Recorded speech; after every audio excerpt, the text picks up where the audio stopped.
اگه الان دندوناتو خورد نمیکنم فقط واسه اینه که یه روز رفیق بودی. تو هم دیگه حال جنبش داشته باش دیگه. جنبه چی ندارم؟ جنبه چی نداری؟ حتی رعایت کن. چرت و پرت. اصلا من بی جنبم. آقا من بی جنبم چی میگی؟ هیچ. آقا یه رفاقتی بین ما بوده. دیگه هیچی بینمون نیست. میمونه حساب کتابتون. تو کشو اول برمیداری سرت هم که به حساب کتابه. چیکار میکنی؟ برای چی کشو رو باز میکنی؟ آقا پول گذاشتم. گفته باشه نرو سر کشو. خودش دست نزن خودش بگه. اینجا رو ته رفاقت‌های عالم شمایید. آشغال این چه کاریه میکنه؟ ته مردای عالم شمایید. اگه فکر کردی من حال نکردم با کاری که کردی، ناتونلی حال کردم، با تلسو خرکش چی شدم. میگه واسه خوده؟ رفته است؟ مشتی هستی؟ کاپتان کشتی هستی. شما هم مشتی هستی؟ تو گویی بخشی از خدمه کشتی. ای بابا ببین اصلا باورم نمیشه. فکر میکردی آره؟ خفش یادت نیست اونو؟ نشونش بده. بیا چشت بهش بود. کاپیتان تویی؟ آجی من که داداش ندارم. هیچ وقتم رفیق نداشتم. هم بیرون هم فکر میکنن همه چی داریم. هیچ مشکلی هم نداریم. من هیچی ندارم.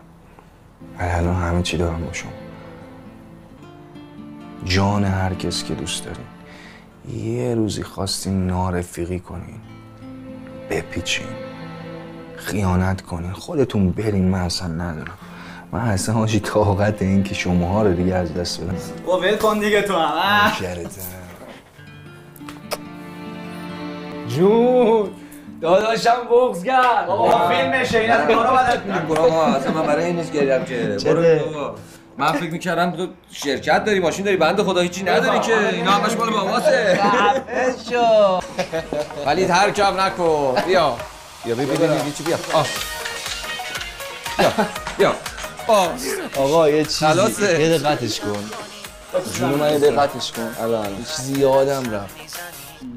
آقا این بچه رو برای چی اینقدر اذیت میکنین؟